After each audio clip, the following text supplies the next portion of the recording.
ಒಡಿಶಾದಲ್ಲಿ ಅರಣ್ಯ ಇಲಾಖೆ ಅಧಿಕಾರಿಯೊಬ್ಬರ ಮನೆಯ ಮೇಲೆ ವಿಜಿಲೆನ್ಸ್ ಅಧಿಕಾರಿಗಳು ರೇಡ್ ಮಾಡಿದಾಗ ಸಂಪತ್ತಿನ ಖಜಾನೆಯ ಪತ್ತೆಯಾಗಿದೆ.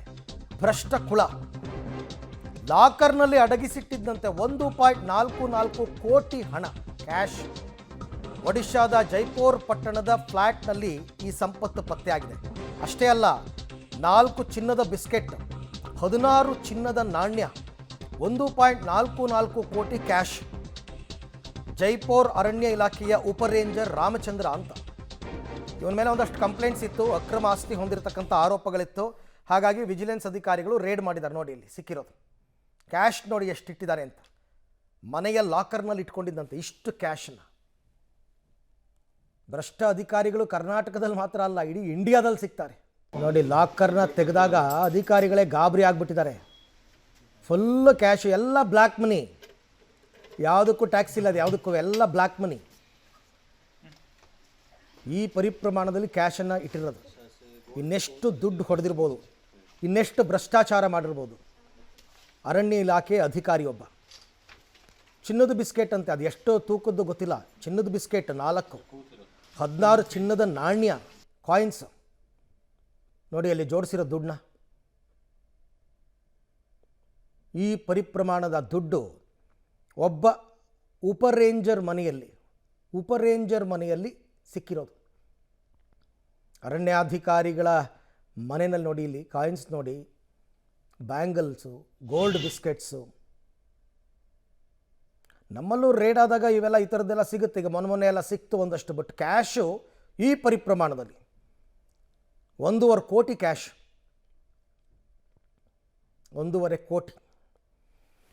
ಸೊ ಈಗ ಇನ್ನು ಮುಂದಕ್ಕೆಲ್ಲ ಎನ್ಕ್ವೈರಿ ಅದು ಇದು ಎಲ್ಲ ನಡೆಯುತ್ತೆ. ಆಮೇಲೆ ಇಷ್ಟು ಕ್ಯಾಶು ಇಟ್ಕೊಳ್ಳೋಂಗಿಲ್ಲ ಕಾನೂನಾತ್ಮಕವಾಗಿ. ನೀವು ಕ್ಯಾಶನ್ನು ಇಷ್ಟೊಂದು ಇಟ್ಕೊಳ್ಳೋ ಹಾಗೆ ಇಲ್ಲ ಮನೆಯಲ್ಲಿ ರೂಲ್ಸ್ ಪ್ರಕಾರ. ಸೊ ಇಲ್ಲೇ ಮೇಲ್ನೋಟಕ್ಕೆ ಅವನ ತಪ್ಪು ಎದ್ದು ಕಾಣ್ತಾ ಇದೆ. ಮುಂದೆ ಇವಾಗ ಏನು ಆತನ ವಿರುದ್ಧ ಕ್ರಮ ತಗೋತಾರೆ ಪೊಲೀಸರು ಅಂತಕ್ಕಂಥದ್ದನ್ನು ನೋಡೋಣ. ಒಟ್ಟಿನಲ್ಲಿ ಭ್ರಷ್ಟರು.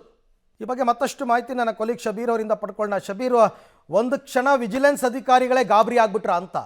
ಇಷ್ಟೊಂದು ಕ್ಯಾಶು, ಯಾರೀತ, ಏನಿತ್ತು ಇವನ ಮೇಲೆ ಆರೋಪಗಳು, ಏನಿದೆ ಡೀಟೇಲ್ಸ್? ಅರವಿಂದ್, ನೋಡಿ, ಇದು ಒಡಿಶಾದ ಜೈಪುರ ಅನ್ನುವಂತ ಒಂದು ನಗರದಲ್ಲಿ ನಡೆದಿರುವಂತಹ ಘಟನೆ. ಈಗ ದಾಳಿಯಾಗಿರುವಂತ ವ್ಯಕ್ತಿ ಏನಿದ್ದಾರೆ, ಅವರು ಅರಣ್ಯ ಇಲಾಖೆಯಲ್ಲಿ ಉಪ ರೇಂಜರ್ ಆಗಿ ಕೆಲಸವನ್ನ ಮಾಡ್ತಾ ಇದ್ರು. ಸಾಕಷ್ಟು ಭ್ರಷ್ಟಾಚಾರದಲ್ಲಿ ತೊಡಗಿದ್ದಾರೆ ಅನ್ನುವಂತಹ ಹಲವಾರು ದೂರುಗಳಿತ್ತು. ಹೀಗಾಗಿ ವಿಜಿಲೆನ್ಸ್ ಅಧಿಕಾರಿಗಳು ಇವತ್ತು ಅವರ ಮನೆ ಮೇಲೆ ಏಕಾಏಕಿ ರೈಡ್ ಮಾಡುವಂತ ಕೆಲಸವನ್ನ ಮಾಡಿದ್ರು. ದಾಳಿ ನಡೆಸಿದಂತ ಸಂದರ್ಭದಲ್ಲಿ ಅಧಿಕಾರಿಗಳು ಕೂಡ ಖುದ್ದು ಆಘಾತಕ್ಕೊಳಗಾಗಿರುವಂತದ್ದು. ಯಾಕೆಂದ್ರೆ 1.5 ಕೋಟಿ ರೂಪಾಯಿಯಷ್ಟು ಹಣ ನಗದು ಸಿಕ್ಕಿರುವಂತದ್ದು. ಇದ್ರ ಜೊತೆಗೆ ಸಾಕಷ್ಟು ಚಿನ್ನಾಭರಣಗಳು ಲಭ್ಯ ಆಗಿದೆ. ಇದ್ರ ಜೊತೆಗೆ ಗೋಲ್ಡ್ ಬಿಸ್ಕೆಟ್ಗಳು ಲಭ್ಯ ಆಗಿರುವಂತದ್ದು, ಮತ್ತೆ ಗೋಲ್ಡ್ ಕಾಯಿನ್ಗಳು ಕೂಡ ಸಿಕ್ಕಿದೆ. ಸಾಕಷ್ಟು ಆಸ್ತಿ ಪತ್ರಗಳು ಸಿಕ್ಕಿದಾವೆ ಅನ್ನುವಂತ ಮಾಹಿತಿಗಳು ಕೂಡ ಇದಾವೆ. ಬಹಳ ದೊಡ್ಡ ಪ್ರಮಾಣದ ಅಕ್ರಮ ಹಣ ಸಂಪಾದನೆ ಮಾಡದಂತೆ ಮೇಲ್ನೋಟಕ್ಕೆ ಕಾಣಿಸ್ತಾ ಇರುವಂತದ್ದು. ಅಕ್ರಮ ಹಣದ ಜೊತೆಗೆ ಅಕ್ರಮ ಆಸ್ತಿ ಗಳಿಕೆಯೂ ಕೂಡ ಆಗಿದೆ ಅನ್ನುವಂಥದ್ರ ಬಗ್ಗೆ ಗೊತ್ತಾಗ್ತಾ ಇರುವಂತದ್ದು. ಸೊ ಒಬ್ಬ ಉಪ ರೇಂಜರ್ ಅಧಿಕಾರಿ ಇಷ್ಟು ದೊಡ್ಡ ಪ್ರಮಾಣದ ಹಣ ಮತ್ತೆ ಆಸ್ತಿ ಮತ್ತೆ ಚಿನ್ನಾಭರಣಗಳನ್ನ ಹೊಂದಲಿಕ್ಕೆ ಹೇಗೆ ಸಾಧ್ಯ ಅನ್ನುವಂತ ಪ್ರಶ್ನೆ ಸಹಜವಾಗಿ ಬರುತ್ತೆ. ಇದ್ರ ಜೊತೆಗೆ 1.5 ಕೋಟಿಯಷ್ಟು ಹಣವನ್ನ ಮನೆಯಲ್ಲಿ ನಗದಿನ ರೂಪದಲ್ಲಿ ಇಡುವಂತಿಲ್ಲ. ಆದಾಗ್ಯೂ ಕೂಡ ಇಷ್ಟು ದೊಡ್ಡ ಪ್ರಮಾಣದ ನಗದು ಏಕೆ ಇಡಲಾಯಿತು, ಮತ್ತೆ ಇದಕ್ಕೆ ಸಂಬಂಧಪಟ್ಟಿದ್ದೇನು, ಇದರ ಆದಾಯದ ಮೂಲ ಏನು ಅನ್ನುವಂಥದ್ರ ಬಗ್ಗೆ ಈಗ ಪರಿಶೀಲನೆಯನ್ನ ಮಾಡ್ತಿದ್ದಾರೆ. ಅಧಿಕಾರಿಗಳು ಮಾಹಿತಿಯನ್ನ ಪಡೆದುಕೊಳ್ಳುವಂತ ಕೆಲಸಗಳನ್ನ ಕೂಡ ಮಾಡ್ತಿದ್ದಾರೆ. ಮುಂದಿನ ಹಂತದಲ್ಲಿ ಇದಕ್ಕೆ ಸಂಬಂಧಪಟ್ಟಂತೆ ತನಿಖೆಗಳು ಕೂಡ ನಡೆಯುವಂತ ಸಾಧ್ಯತೆಗಳಿದಾವೆ. ಓಕೆ ಶಬೀರ್, ಥ್ಯಾಂಕ್ ಯು ತಮ್ಮೆಲ್ಲ ಮಾಹಿತಿಗಾಗಿ, ಧನ್ಯವಾದ. ತನಿಖೆ ಆಗಲೇಬೇಕಲ್ಲ, ಒಂದು ಲೆಕ್ಕ ಬೇಕಲ್ಲ ಈ ದುಡ್ಡಿಗೆಲ್ಲ.